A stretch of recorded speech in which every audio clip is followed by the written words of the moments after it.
آج میں be be Fatima الزہرا سلام اللہ علیہا کا وہ خطبہ بیان کروں گی جو انہوں نے ابو بکر کے سامنے دیا، کیونکہ ابو بکر نے بی بی سلام اللہ علیہا کا حق چھین لیا تھا، وہ حق جو رسول اللہ نے بڑے لاڈ اور پیار سے اپنی بیٹی کو دیا۔ ان کے سامنے ایک خطبہ ارشاد فرمایا، وہ خطبہ میں آج اس ویڈیو میں بیان کروں گی، تو جڑے رہیے اس ویڈیو سے آخر تک۔ یہ واقعہ تاریخ اسلام کا ایک نہایت عظیم اور دردناک واقعہ ہے۔ اسے خطبہ فدق یا خطبہ فاطمہ کہا جاتا ہے۔ یہ خطبہ جناب سیدہ فاطمہ الزہرا سلام اللہ علیہا نے مسجد نبوی میں دیا تھا، جب انہوں نے اپنا حق فدق مانگا اور ساتھ ہی خلافت پر ہونے والے واقعات پر بھی احتجاج کیا۔ جب سیدہ مسجد نبوی میں تشریف لائیں تو آپ کے ساتھ بنی ہاشم کی عورتیں تھیں۔ آپ نے پردے کے پیچھے یہ خطبہ ارشاد فرمایا، سب تعریفیں اللہ کے لیے ہیں جو اپنی مخلوق کو اپنی قدرت سے پیدا کرتا ہے اور اپنی حکمت سے انہیں وجود بخشتا ہے۔ ان کی عبادت کو ان پر لازم کیا تاکہ انہیں آزمائے اور اپنی رحمت سے انہیں جنت کی طرف بلائے۔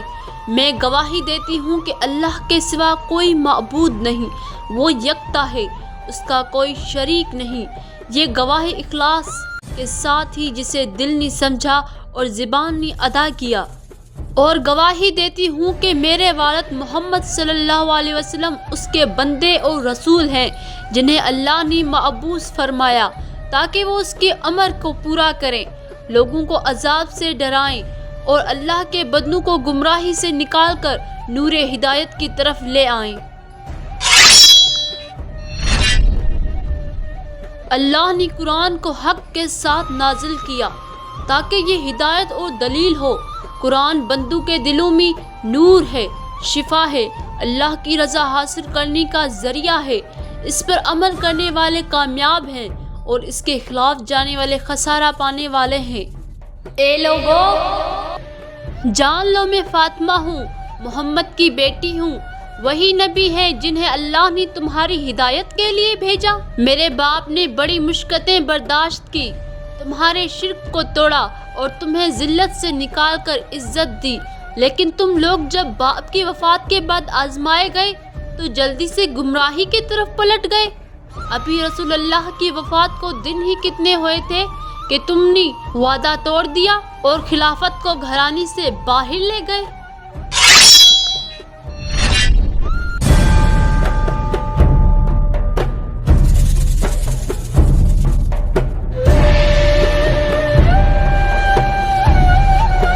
اس کے جواب میں حضرت ابو بکر نے کہا، انبیاء اپنی وراثت نہیں چھوڑتے، جو کچھ وہ چھوڑ جاتے ہیں وہ صدقہ ہوتا ہے۔ یہ سن کر بی بی فاطمہ الزہرا سلام اللہ علیہا نے فرمایا، اے ابو بکر، کیا قرآن میں نہیں پڑھتے کہ اللہ نے میرے والد کو میراث دی اور انبیاء کی میراث ان کے وارثوں کو ملتی ہے؟ بس تم کس بنیاد پر کہتے ہو کہ نبی کی میراث نہیں ہوتی؟ کیا تم نے قرآن کی یہ آیات نہیں پڑھی کہ سلیمان نے داؤد کی میراث پائی اور حضرت زکریا نے دعا کی کہ میرا وارث ہو اور آل یعقوب کا وارث ہو؟ کیا یہ آیات تمہارے سامنے نہیں؟ تو کس طرح کہہ دیا کہ رسول اللہ کی میراث نہیں؟ بس میں اپنے حق فدق کا مطالبہ کرتی ہوں جو میرے والد نے مجھے دیا تھا اور جو اللہ نے میرے لیے قرار دیا تھا۔ تم نے ہمارے حق کو چھین لیا، حالانکہ تم جانتے ہو کہ ہم اہل بیت ہیں جنہیں اللہ نے پاک کیا ہے۔ تو نے اپنے خواہش کے لیے اہل بیت کے حق کو پامال کیا۔ اے ابو بکر، اگر تمہیں یقین ہے کہ قرآن حق ہے تو پھر ہمارا حق کیوں روکا؟ اللہ گواہ ہے کہ تم نے وہ ظلم کیا جس کا حساب قیامت کے دن دینا ہوگا۔ بی بی کے جواب میں ابو بکر نے کہا، اے دختر رسول، آپ کا کہنا حق ہے، خدا کی قسم رسول اللہ خاندان محمد کو سب سے زیادہ چاہتے تھے، لیکن میں نے رسول اللہ کو یہ فرماتے ہوئے سنا ہے، ہم گروہ انبیاء میراث نہیں چھوڑتے، جو کچھ چھوڑتے ہیں وہ صدقہ ہے۔ میں نے یہ بات خود رسول اللہ سے سنی، اس لیے میں ان کی بات کو نہیں چھوڑ سکتا۔ میں آپ کی خدمت اور عزت کو ہمیشہ واجب سمجھتا ہوں۔ اگر آپ چاہیں تو یہ فدق آپ کے تصرف میں رہے، لیکن میراث کے طور پر نہیں بلکہ صدقہ کے طور پر۔ یہ سن کر بی بی فاطمہ زہرا سلام اللہ علیہا نے فرمایا، میرے والد پر جھوٹ باندھ دیا گیا ہے، کیا قرآن کے خلاف بات رسول اللہ کہہ سکتے ہیں؟ ہرگز نہیں، بلکہ یہ تمہارا اپنا بنایا ہوا قانون ہے تاکہ تم حکومت کو اپنے قبضے میں رکھ سکو۔ تم نے خلافت بھی چھینی اور مال بھی۔ اللہ گواہ ہے، میں نے اپنا حق طلب کیا اور تم نے انکار کیا۔ اب تم دیکھو گے کہ قیامت کے دن رسول اللہ میرے بابا میرے ساتھ کھڑے ہوں گے اور میرا حق مانگیں گے۔ اس طرح نبی کریم صلی اللہ علیہ وسلم کی وفات کے فوراً بعد خلافت کا مسئلہ کھڑا ہوا۔ سیدہ نے اپنا حق فدق زمین جو نبی نے انہیں دی تھی مانگا، مگر انکار کر دیا گیا۔ ان سے کہا گیا، نبی میراث نہیں چھوڑتے۔ اس بات پر بی بی نے دلیل دی، مگر پھر بھی ان کا حق نہ دیا گیا۔ جب حق نہ ملا تو سیدہ نے مسجد نبوی میں آ کر خطبہ دیا۔ انہوں نے سب کے سامنے ابوبکر اور دوسروں کو قرآن سے دلیل دی کہ نبی کی میراث ہوتی ہے۔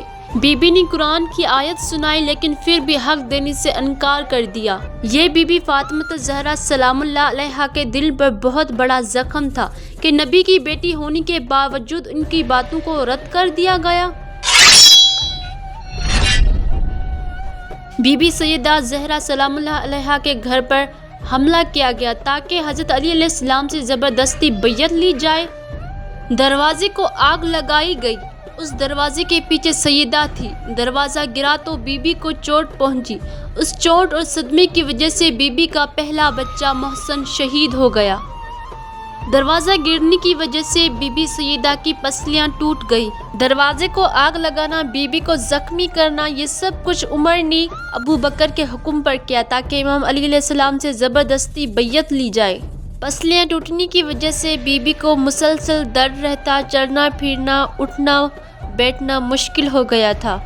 بی بی سیدہ کو اپنی بابا کی وفات کا غم، حق چھیننے کا دکھ، اہل بیت پر ظلم، یہ سب ایک ساتھ بی بی ہی پر گزر رہا تھا۔ روایت ہے کہ بی بی دن رات رویا کرتی تھی۔ مدینے کے لوگ بھی کہتے تھے کہ یہ رونا ہمارے لیے برداشت سے باہر ہے۔ بی بی سیدہ نے وصیت کی کہ میرا جنازہ رات کو اٹھایا جائے اور جن لوگوں نے مجھ پر ظلم کیا وہ میرے جنازے میں نہ آئے۔ حضرت امام علی علیہ السلام نے بی بی کی وصیت پر عمل کیا۔ سیدہ فاطمہ صرف 18 سال کی عمر میں شہید ہو گئی۔ بی بی سیدہ کا مزار آج بھی چھپا ہوا ہے اور کوئی نہیں جانتا کہ آپ کہاں دفن ہے، کیونکہ آپ نے خود چاہا تھا کہ ظالموں کو یہ عزت نہ ملے کہ وہ آپ کی قبر پر آ کر کھڑے ہو۔ نبی کے بعد امت نے ان کا حق چھین لیا۔ خلافت اہل بیت سے چھین کر دوسروں کو دی گئی۔ گھر پر حملہ ہوا، دروازہ گرا، بی بی زخمی ہوئی اور محسن شہید ہوئے۔ دل کے زخم اور جسمانی زخم سے بی بی چند مہینوں میں ہی شہید ہو گئی۔ اس لیے شیعہ لوگ ان تینوں کو نہیں مانتے، کیونکہ ابو بکر نے بی بی کا وہ حق چھینا جو رسول اللہ نے بڑے لاڈ اور پیار سے اپنی بیٹی کو دیا تھا، اور عمر جس کی سنی بھائی عزت کی اور شان کی بڑی چرچا کرتے ہیں، اس کی کرتوتوں نے کیا کیا وہ آپ جان ہی سکتے ہیں۔ عمر نے بی بی کا دروازہ جلایا اور بی بی کے اوپر دروازہ گرا کر اس کو کچلا گیا، جس کی وجہ سے بی بی شدید زخمی ہوئی، اس کی پسلیاں ٹوٹ گئی اور اسی وجہ سے بی بی چند دنوں میں ہی شہید ہو گئی، اور ان کا بچہ محسن جو ان کے پیٹ میں تھا وہ بھی شہید ہو گیا۔ اور جب خلافت عثمان کے ہاتھ میں آئی تو اس نے خلافت کا غلط استعمال کیا۔ ان تینوں نے مل کر اہل بیت پر ظلم کیا، ان کا حق چھینا اور خلافت ان سے چھین کر اپنے ہاتھ میں لے لی اور خلافت کا غلط استعمال کیا۔ امام کو کوئی لالچ نہیں تھی تخت اور تاج کی، بس وہ چاہتے تھے کہ خلافت کسی غلط ہاتھ میں نہ جائیں اور مسلمان اپنے راستے سے نہ بھٹکیں، کیونکہ یہ دین ایسے ہی تھوڑی نہیں بچا، بلکہ اہل بیت نے اپنا خون بہایا، اس لیے یہ دین آج زندہ ہے۔ صرف حضرت علی علیہ السلام نے ابو بکر کی بیعت نہیں کی، بلکہ بہت سارے صحابہ تھے جن سے حضرت سلیمان فارسی، انہوں نے بھی ابو بکر کی بیعت نہیں کی، اور ان تینوں کی اسی کرتوتوں کی وجہ سے آج شیعہ انہیں نہیں مانتے۔ امید ہے کہ میرے پیارے بھائیوں آپ کو حق اور سچ کی باتیں بہت ہی کڑوی لگی ہوں گی، لیکن ان تینوں صحابہ کی یہی حقیقت ہے۔ اب ہم ملیں گے اگلی ویڈیو میں، تب تک کے لیے اپنے پیاروں کے ساتھ خوش رہیے۔ اللہ حافظ۔